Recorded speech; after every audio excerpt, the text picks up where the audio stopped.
Good morning बच्चों, good morning. देखो, पिछले क्लास में हमने ड्रॉबैक ख़त्म कर लिया था रदरफोर्ड का। आज उससे आगे लेके चलते हैं, ठीक है। देखो, आज हम सीखते हैं properties of charge. Properties of किसके बेटे? Properties of charge. पता है ना चार्ज कितने टाइप के होते हैं? सबको पता है, बच्चा को पता है कि चार्ज कितने टाइप के होते हैं। चार्ज दो टाइप के होते हैं बेटा, एक को पॉजिटिव चार्ज और दूसरे को क्या कहोगे? Negative charge. चार्ज दो टाइप का हो गया। दूसरा दुनिया में जो चार्ज होता है वो इंटीग्रल मल्टीपल ऑफ क्या होता है? Electronic charge. कभी भी 1.5 इलेक्ट्रॉन चार्ज नहीं होगा, कभी भी 1.5 इलेक्ट्रॉन चार्ज नहीं होगा। मतलब सबसे स्मॉलेस्ट यूनिट क्या होता है चार्ज का? Electronic charge. वो कितना होता है?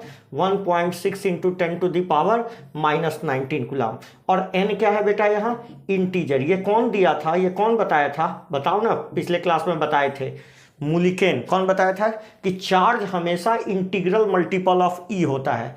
और ई का वैल्यू उसने कितना कैलकुलेट किया था? 1.6 इंटू 10⁻⁻19। ये कुछ वैसा ही है बेटे, जैसे हम तुमको मारेंगे तो एक लप्पड़ मारेंगे, दो लप्पड़। बताओ आधा लप्पड़ मार सकते हैं क्या? बिल्कुल नहीं। कारण क्या है? क्योंकि लप्पड़ कैसा है? Integral multiple. 2 लप्पड़, 3 लप्पड़, 50 लप्पड़। उसी तरह इलेक्ट्रॉन से छोटा चार्ज नहीं हो सकता। दुनिया का सबसे छोटा चार्ज इलेक्ट्रॉन है। तो हम किसी को देंगे या लेंगे, 1 इलेक्ट्रॉन लेंगे, 2 इलेक्ट्रॉन लेंगे या 3 इलेक्ट्रॉन लेंगे, मतलब उसने क्या पाया होगा कि किसी बॉडी पर या तो ई चार्ज होगा, नहीं तो 2e चार्ज होगा, नहीं तो 3e चार्ज होगा। इसी तरह कभी भी 1.5 इलेक्ट्रॉन नहीं चार्ज नहीं होता। इसका यही मतलब है कि चार्ज हमेशा इंटीग्रल मल्टीपल ऑफ ई होता है, और इसको फिजिक्स के लैंग्वेज में क्वांटाइजेशन ऑफ चार्ज भी कहते हैं।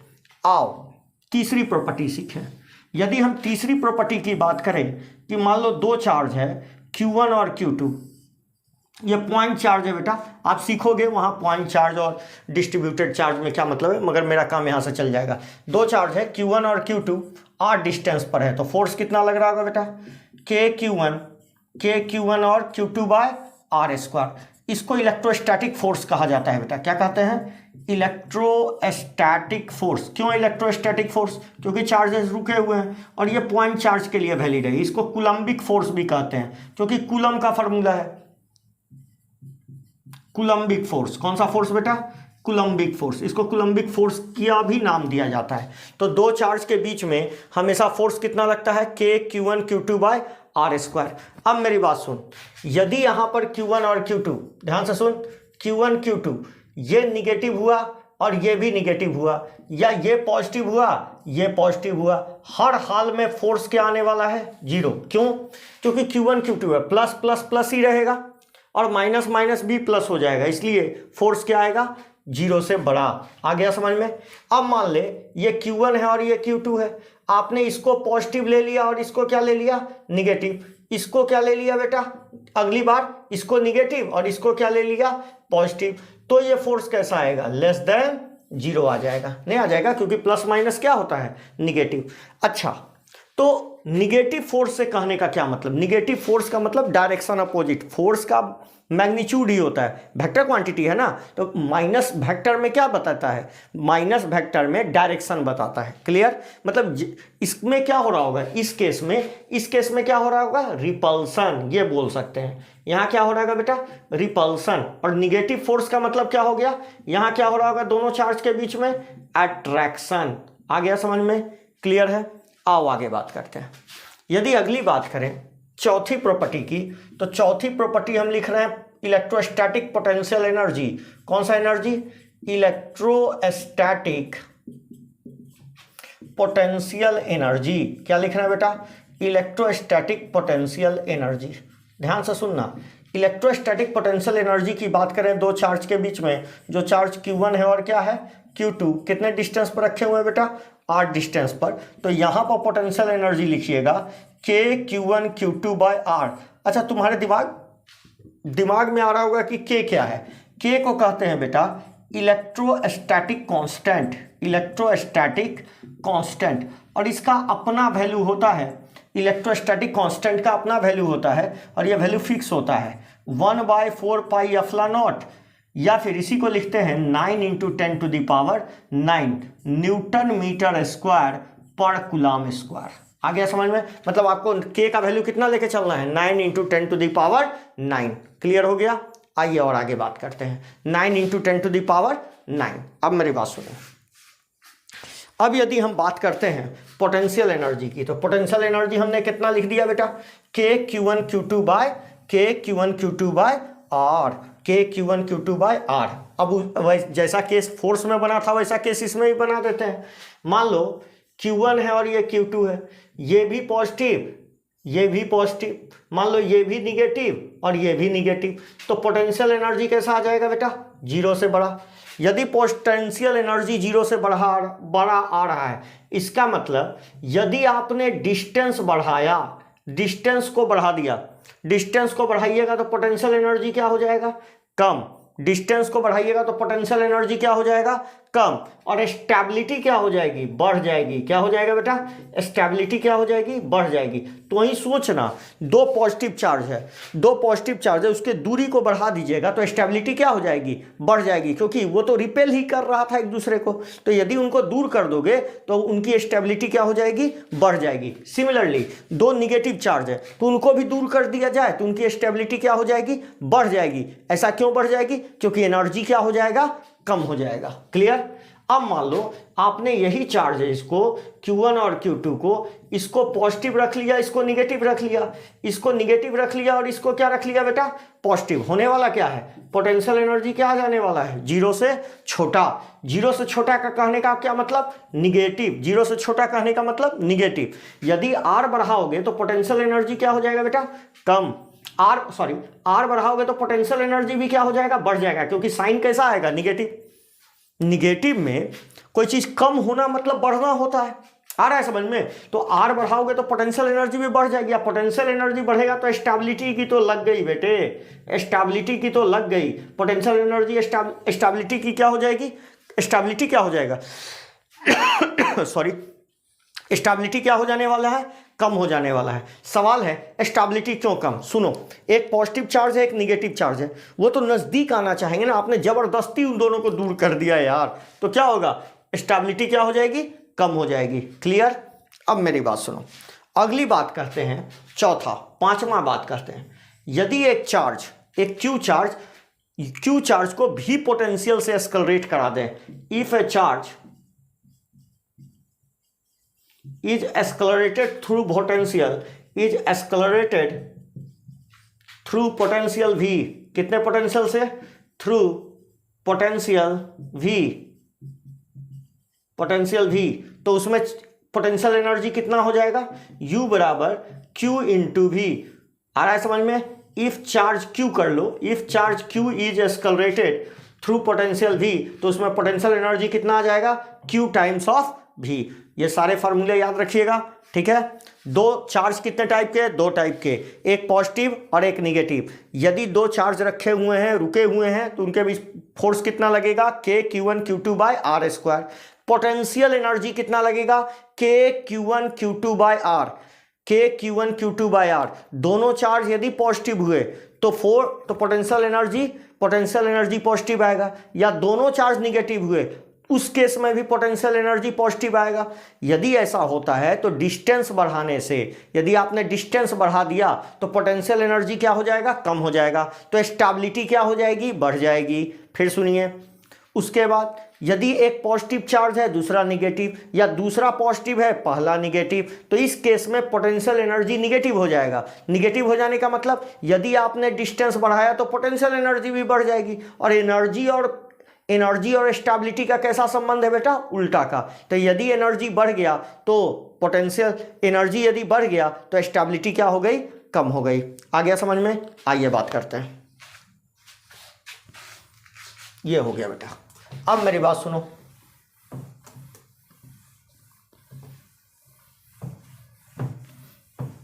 यदि हम बोले काइनेटिक एनर्जी, छठा पॉइंट, काइनेटिक एनर्जी का क्या फॉर्मूला होता है? काइनेटिक एनर्जी का बच्चा जानता है, क्या होता है, हाफ mv², यही होता है ना। और काइनेटिक एनर्जी हमेशा पॉजिटिव होता है, कभी निगेटिव नहीं होता। सातवीं सातवीं बात करें, हम एनर्जी कंजर्वेशन की बात कर रहे हैं। एनर्जी कंजर्वेशन, पहले हम मैकेनिकल एनर्जी की बात करते हैं। कौन से एनर्जी की बात करते हैं बेटा? Mechanical energy. ये छोटा छोटा फॉर्मूला है जो आपको याद रखना है। मैकेनिकल एनर्जी क्या है? ये टोटल एनर्जी है, और कोई भी चीज का टोटल एनर्जी दो फॉर्म में बढ़ जाता है, एक पोटेंशियल एनर्जी और एक काइनेटिक एनर्जी। ठीक है, तो पहला मैकेनिकल एनर्जी किसके? मैकेनिकल एनर्जी जिसको हम ई से दिखा रहे हैं, ये दो का सम होगा। किसका?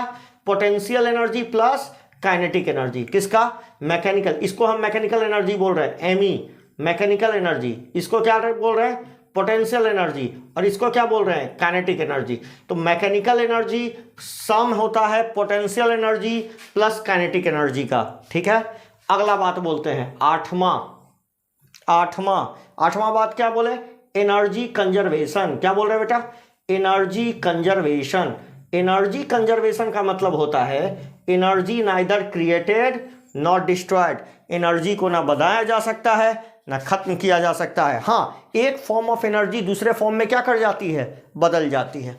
अब मेरी बात सुनो, यदि हमने एनर्जी कंजर्वेशन देखा तो ई एनर्जी मतलब mechanical energy, initial mechanical energy बराबर क्या कहोगे? Final mechanical energy. मतलब जितना एनर्जी पहले होगा बाद में उतना ही एनर्जी होना चाहिए। आ रहा है समझ में? जितना एनर्जी पहले होगा टोटल, उतना ही एनर्जी बाद में होनी चाहिए, क्योंकि एनर्जी ना बनता है ना खत्म होता है। तो इसको क्या लिख सकते हैं बेटा? तोड़ के हम लिख सकते हैं potential energy 1 plus kinetic energy 1 बराबर क्या? Potential energy 2 plus kinetic energy 2। यही ना लिख सकते हैं, दोनों को खोल के इस तरीका से लिखा जा सकता है। क्लियर? अब मेरी बात सुनो, यदि पोटेंशियल एनर्जी बढ़ेगा तो टोटल एनर्जी तो कांस्टेंट रहना है, इसलिए काइनेटिक एनर्जी को क्या हो जाना होगा? काइनेटिक एनर्जी को क्या हो जाना होगा बेटा? कम हो जाना होगा। जैसे मान ले हम कह रहे हैं कि टोटल मैकेनिकल एनर्जी मेरा 100 है। कितना है? 100। और potential energy plus kinetic energy ये 20 है और ये 80 है। मान लो हम इसको 40 कर दिए तो इसको कितना होना होगा? 60, क्योंकि टोटल हमेशा कितना रहना है? 100। समझ में आ रहा है? तो जैसे जैसे इसको बढ़ाया जाएगा ये क्या होता जाएगा? कम होता चला जाएगा। क्लियर हो गया? क्लियर हो गया? तो ये रहा energy conservation. Energy neither created not destroyed. जितना एनर्जी शुरू में उतना ही एनर्जी बाद में। ठीक है, आगे आओ। एक को कहते हैं वर्क एनर्जी थ्योरम। देखिए, वर्क एनर्जी थ्योरम भी वही है जो काम वर्क एनर्जी थ्योरम करेगा वही काम कौन करेगा यहाँ पर? मैकेनिकल एनर्जी या एनर्जी कंजर्वेशन। एनर्जी कंजर्वेशन भी वही काम करेगा। 9 नंबर देखिए, हम कह रहे हैं work energy theorem. Work energy theorem ये क्या कहता है बेटा? वर्क एनर्जी थ्योरम कहता है कि W टोटल बराबर change in kinetic energy. Simply बात यही याद रखना है और कुछ नहीं। W टोटल बाय बराबर चेंज इन काइनेटिक एनर्जी। तो W टोटल बराबर K फाइनल माइनस क्या लिख सकते हैं बेटा? K initial. और K final minus K initial का मतलब क्या लिख सकते हैं? बोलो, हाफ mv²। v मतलब हाफ m, ये इसको v2 लिख ले बेटा, इसको K1 लिख लें तो क्या लिखेंगे? Half mv² minus half mv1²। Half m common ले लिए तो W2 बराबर क्या लिख सकते हैं बेटा? हाफ m क्या लिख सकते हैं? v2² minus v1²। तो ये हो गया आपका कौन सा फॉर्मूला बेटा? इन वर्क एनर्जी थ्योरम से टोटल एनर्जी कैलकुलेशन। या तो ये याद रखिए, चाहे ये याद रखिए, एक फार्मूला याद रखिए, थोड़ा ध्यान दीजिएगा। ठीक है, अब मेरी बात सुनिए, जल्दी कॉपी कीजिएगा, जरा सा कॉपी जल्दी कीजिएगा। याद है हमने कुछ बातें की थी रिप्रेजेंटेशन ऑफ एटम वगैरह, 2 मिनट में दोहरा लेते हैं। यदि हम रिप्रेजेंटेशन ऑफ एटम करें,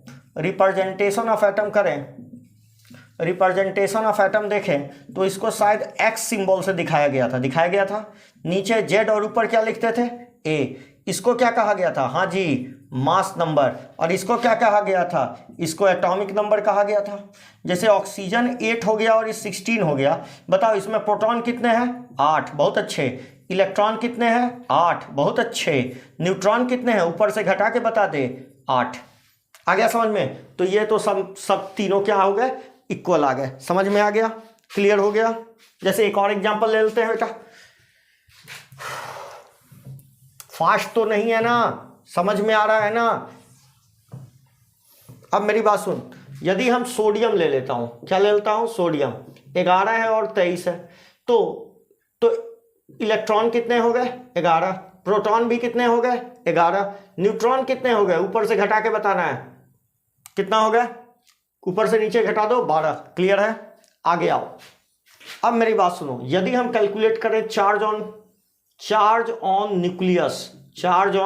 न्यूक्लियस, यदि हम न्यूक्लियस पर चार्ज देखना की कोशिश करें, किस पर चार्ज, न्यूक्लियस पर। ध्यान से सुन, न्यूक्लियस में क्या होता है बता जल्दी, न्यूक्लियस में प्रोटॉन होता है और न्यूट्रॉन होता है। न्यूट्रॉन पर कोई चार्ज होता है क्या, नहीं होता, जीरो चार्ज।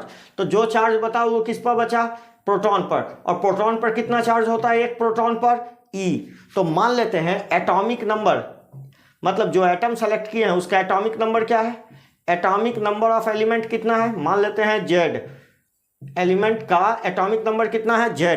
तो इसमें नंबर ऑफ प्रोटॉन कितने हो जाएंगे, बोलो, अभी अभी देखे हैं, जितना एटॉमिक नंबर होता है उतना ही प्रोटॉन होता है। तो नंबर ऑफ प्रोटॉन कितने हो गए, नंबर ऑफ प्रोटॉन भी हो गए बेटा Z। और एक प्रोटॉन पर कितना चार्ज होता है, E। तो टोटल चार्ज ऑन प्रोटॉन कितना हो गया, टोटल चार्ज ऑन प्रोटॉन कितना हो गया बेटा, बता, ZE, नहीं हो गया, ZE। क्लियर हुआ, टोटल चार्ज ऑन प्रोटॉन कितना हो गया, ZE। क्लियर हो गया। तो देखो बेटा, ये कोई बताता नहीं है आपको, इसी तरह लोग बता देते हैं, हमने बता दिया। फिर से सुनो, न्यूक्लियस पर में प्रोटॉन है और न्यूट्रॉन है, न्यूट्रॉन पर कोई चार्ज नहीं, बच गया क्या, इलेक्ट्रॉन, और एक बच गया क्या, प्रोटॉन। प्रोटॉन पर कितना चार्ज होता है, E के बराबर। इलेक्ट्रॉन और प्रोटॉन का चार्ज लगभग बराबर होता है, दोनों का चार्ज ही बराबर होता है, लगभग क्या, दोनों का चार्ज बराबर होता है। और कितने के बराबर होता है, E के बराबर। एटॉमिक नंबर ऑफ एलिमेंट कितना मान लिया, Z। तो इसमें प्रोटॉन कितना हो गए, अभी अभी देखे थे, जितना एटॉमिक नंबर उतना ही प्रोटॉन। तो इसमें कितना प्रोटॉन हो गए, Z। और एक प्रोटॉन पर E चार्ज, तो Z प्रोटॉन पर कितने चार्ज, ZE चार्ज। जैसे एग्जाम्पल हम लिख लेते हैं, यदि हम एग्जाम्पल भी देख लेते हैं, ऑक्सीजन 8 और कितना होता है बेटा, 16। बताओ इसमें प्रोटॉन, इसका चार्ज कितना होता है, यदि इसका चार्ज कैलकुलेट करते तो 8E लिख लेते, बात खत्म।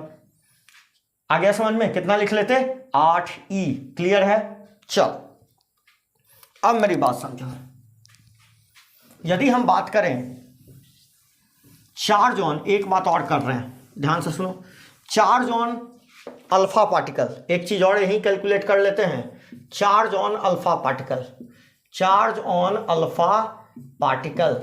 यदि हम अल्फा पार्टिकल पर चार्ज निकालें, अल्फा पार्टिकल किसका न्यूक्लियस होता है, बोलो, हीलियम प्लस प्लस का, हीलियम प्लस प्लस का न्यूक्लियस है, किसका न्यूक्लियस है, हीलियम प्लस प्लस। अब जरा हीलियम प्लस प्लस को एनालाइज करो, हीलियम प्लस प्लस में क्या बचा, इसमें दो प्रोटॉन थे,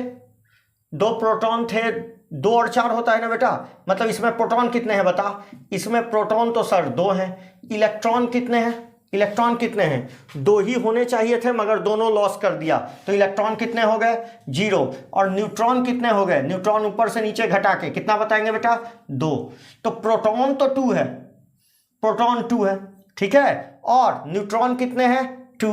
तो बताओ इसका मास कितना है, मास मतलब इसमें क्या बचा, इस हीलियम के न्यूक्लियस में क्या बचा, प्रोटॉन और न्यूट्रॉन बचे, और इलेक्ट्रॉन तो है ही नहीं। तो प्रोटॉन और न्यूट्रॉन का ही मास किसके बराबर हो जाएगा, टोटल मास के बराबर, एटॉमिक मास के बराबर, ठीक है। इसके एटॉमिक मास को किसके बराबर लेना है, इसका मास किसके बराबर लोगे, 4 times of mass of proton. क्यों, 2 प्रोटॉन है और 2 न्यूट्रॉन है, तो दोनों जुड़ के कितना हो गया, 4 प्रोटॉन। दोनों बराबर ना होते हैं जी, दोनों का मास बराबर होता है, तो mass of proton plus mass of neutron, तो टोटल कितना हो गया, 4 मास ऑफ प्रोटॉन। अब प्रोटॉन का मास कितना लिखते हो, 1.67 into 10 to the power minus 27, तो क्या लिख लेंगे, 4 into 1.67 into 10 to the power minus 27। KG मत लिखना, हाँ केजी लिख सकते हो, कितना केजी, इतना केजी लिख सकते हो ना। या मास ऑफ प्रोटॉन को कितना लिखते हैं, मास ऑफ प्रोटॉन को कितना लिख लेते हैं, 1 AMU, और 1 AMU भी लिख सकते हैं, 4 AMU भी रख सकते थे, और इतना वैल्यू भी रख सकते थे। क्लियर हो गया, इसको आप क्या लिख सकते थे, 4 AMU भी लिख सकते थे बेटा, नहीं लिख सकते थे, आया समझ में, क्यों लिख सकते हैं, क्योंकि मास ऑफ प्रोटॉन AMU के बराबर होता है, और AMU का वैल्यू इतना पुट कर दिया। क्लियर हो गया, फिर से सुनिए, charge on alpha particle, helium plus plus का न्यूक्लियस है, 2 और 4, तो कितना हो गया, प्रोटॉन 2, इलेक्ट्रॉन 0, 0 हो गया। क्यों 0? क्योंकि दोनों इलेक्ट्रॉन को इसने लॉस कर दिया। न्यूट्रॉन कितने हो गए 2, मास कितना हुआ 4 times of mass of proton और मास ऑफ न्यूट्रॉन को जोड़ दिए तो कितना आ गया 4 प्रोटॉन। प्रोटॉन और न्यूट्रॉन का मास बराबर होता है इसीलिए जोड़ दिया। 4 इंटू मास ऑफ प्रोटॉन, और मास ऑफ प्रोटॉन किसके बराबर होता है, AMU के बराबर। तो कितना हो गया 4 AMU, 4 into 1.67 into 10 to the power -27 kg। अच्छा इस पर चार्ज बता दो, तो मास निकाल लिया बेटा, जरा चार्ज निकालना, ये तो मास निकाल लिए, दूसरा नंबर चार्ज तो निकाल। तो इसके न्यूक्लियस में क्या बचा, जो चार्ज है सिर्फ और सिर्फ प्रोटॉन, तो इसका चार्ज किसके बराबर हो जाएगा 2 times of charge of proton, charge of proton. और चार्ज ऑफ प्रोटॉन किसके बराबर होता है बोलो 2 times of charge of proton, अभी तो बताए थे इलेक्ट्रॉन के चार्ज के बराबर। तो कितना चार्ज हो गया बेटा 2e, बोलो 2e, क्योंकि प्रोटॉन का चार्ज किसके बराबर होता है इलेक्ट्रॉन के। तो चार्ज ऑफ हीलियम न्यूक्लियस कितना हो गया 2e। तो आपको याद क्या रखना है, आपको याद रखना है कि हीलियम प्लस, जो कि कौन सा पार्टिकल है,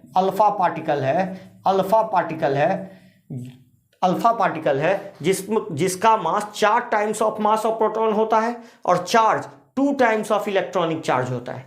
मतलब चार्ज 2e होता है और मास 4mp होता है। कितना होता है 4mp या मास ऑफ प्रोटॉन होता है। क्लियर हो गया। अब आइए, अब हम एक बहुत इंपॉर्टेंट चीज सीखने वाले हैं जिसको कहते हैं डिस्टेंस ऑफ क्लोजेस्ट अप्रोच। क्या कहते हैं बेटा, डिस्टेंस ऑफ क्लोजेस्ट अप्रोच। ध्यान से सुनिएगा, अब हम जो सीखने वाले हैं उसको कहते हैं डिस्टेंस ऑफ क्लोजेस्ट अप्रोच। ये क्या बोला है, डिस्टेंस ऑफ क्लोजेस्ट अप्रोच। याद है हमने बोला था कि जीगर और मार्शडेन नाम का 2 साइंटिस्ट एक एक्सपेरिमेंट कर रहा था, मतलब bombarding of alpha particle over gold nucleus, यही ना कर रहा था बेटे। मतलब गोल्ड न्यूक्लियस के ऊपर क्या फेंक रहा था, गोल्ड एटम के ऊपर क्या फेंक रहा था, अल्फा पार्टिकल रेडियम गन से। देखो ये रेडियम गन है, तो रेडियम गन से क्या चलाया इसने, अल्फा पार्टिकल चला रहा था। अल्फा पार्टिकल जब आगे जा रहा था इस तरीका से, तो यहां मान लो न्यूक्लियस रखा हुआ है। क्या रखा हुआ है बेटा, न्यूक्लियस। हम एटम नहीं बना रहे, एटम बड़का कॉन्सेंट्रिक सर्किल को हटा दिए, सिर्फ छोटका बनाए हैं। समझ में आया, बड़का हटा दिए सिर्फ छोटका बनाए हैं। ठीक है, बताए थे ना न्यूक्लियस कॉन्सेंट्रिक सर्किल का छोटका सर्किल है। मतलब यदि ये पूरे को एटम मानो तो छोटा कॉन्सेंट्रिक सर्किल क्या हो जाएगा, न्यूक्लियस। तो हम यही वाला फोटो यहाँ रिपीट किए हैं, बड़ा वाला को हटा दिए। ठीक है, अब मेरी बात सुनो, अल्फा पार्टिकल को फेंके तो जैसे जैसे अल्फा पार्टिकल नजदीक आएगा, ध्यान से सुनना, जैसे जैसे ये क्या है, ये क्या कौन सा फोटो है, रेडियम गन है। ये रेडियम गन जिससे अल्फा पार्टिकल छोड़ा जाता है।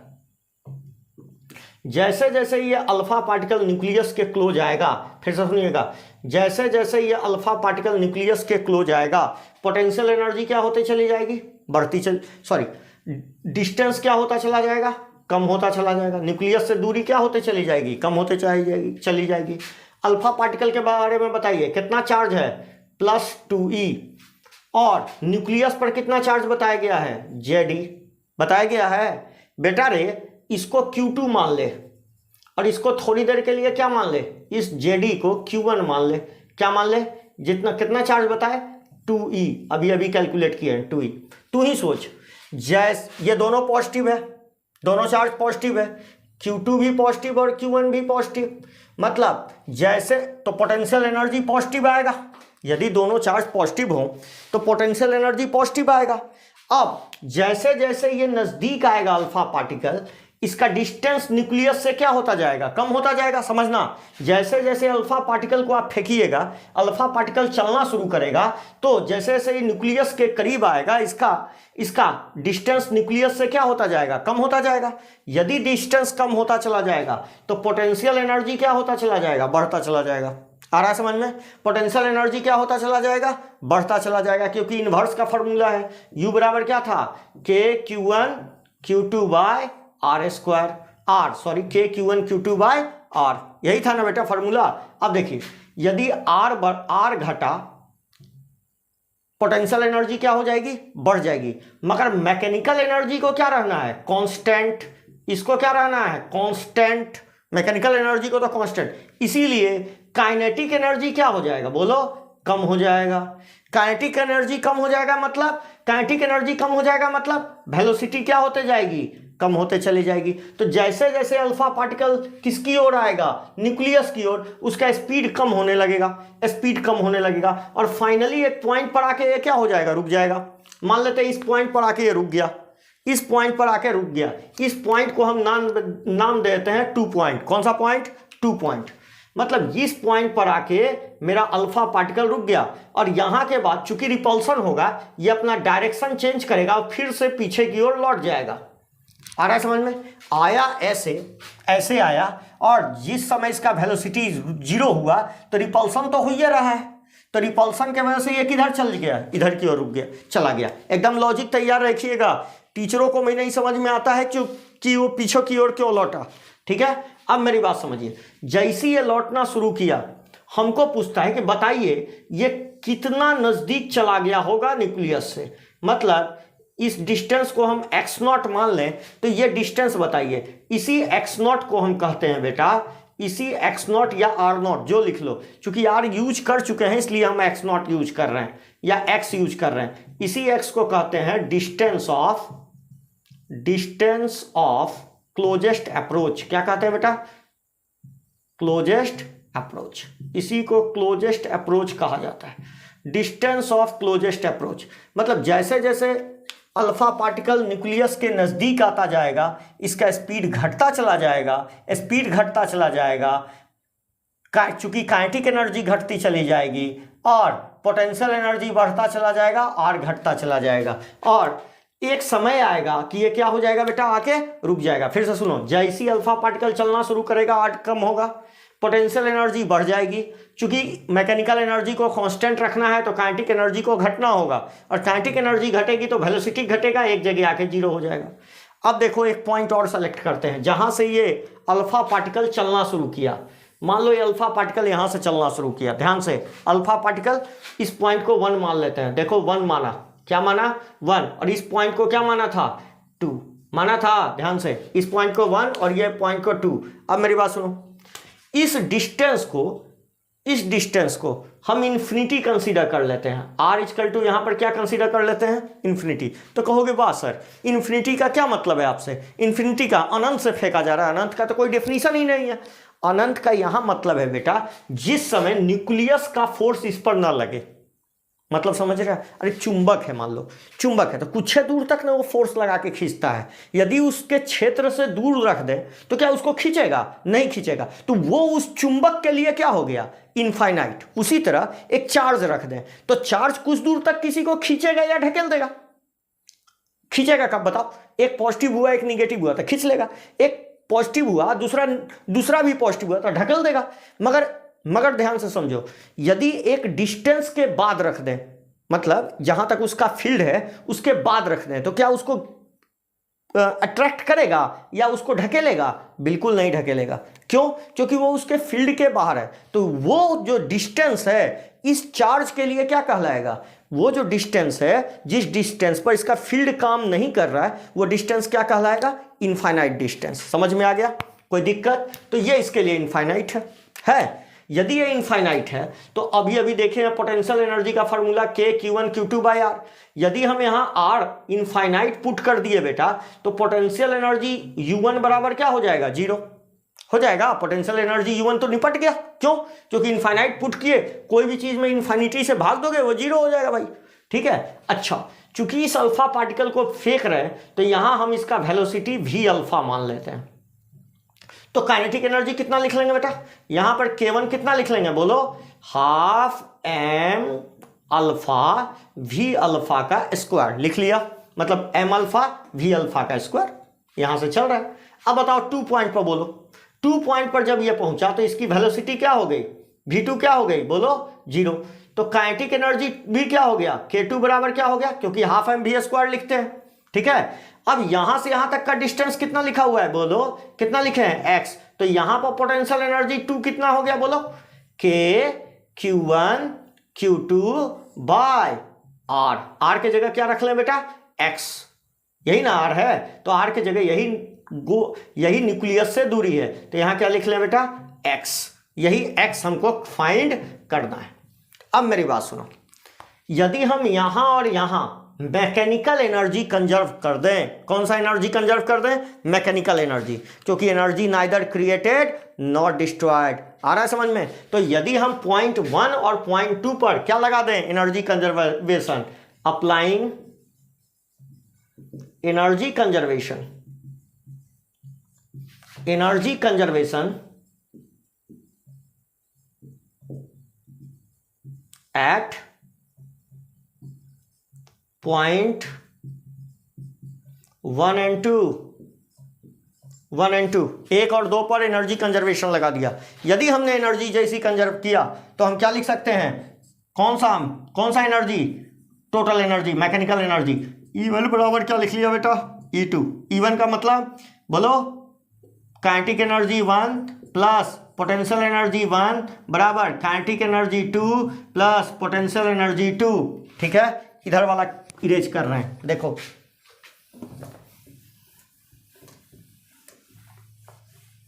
अब देखो, यदि काइनेटिक एनर्जी 1 देखें, काइनेटिक एनर्जी 1 देखें तो काइनेटिक एनर्जी 1 कितना होगा, यहां से देखो क्या लिखेंगे इसका वैल्यू, बोलो बोलो, हाफ एम अल्फा भी अल्फा का होल भी अल्फा स्क्वायर।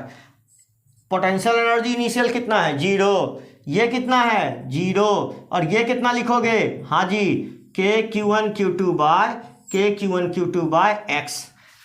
आ रहा है समझ में। अब मेरी बात सुनो, दोनों साथ दोनों वैल्यू को देख रहे हैं, कितना लिखा है, बोलो, हाफ, 0 तो 0 खत्म हो गया, क्या बचा, हाफ एम अल्फा भी अल्फा स्क्वायर इक्वल टू के Q1 Q2 बाय आर, या एक्स कर लो, एक्स था ना एक्स। अब बोलो Q1 का वैल्यू किसका, Q1 इसको माने हो, तो Q1 का वैल्यू कितना है, बोलो, हमने लिखा है Q1 का वैल्यू कितना लिखा है बेटा, Q1 का वैल्यू हमने लिखा है 2E, और इसका वैल्यू क्या लिखा है, ZE। जरा वैल्यू पुट करो, क्या लिखेंगे, हाफ एम अल्फा भी अल्फा स्क्वायर। अच्छा, एम अल्फा को क्या लिखे हैं, 4mp नहीं लिखे हैं, 4mp, तो इसको लिख लो 4mp, 4mp लिख सकते हैं, 4mp, या नहीं भी लिख सकते हो, बाद में पुट कर लेना, चलो बाद में पुट कर लेंगे, इस वैल्यू को बाद में पुट कर लेंगे, ठीक है। चलो सॉल्व करो, तो कितना आ जाएगा, हाफ एम अल्फा भी अल्फा स्क्वायर इक्वल टू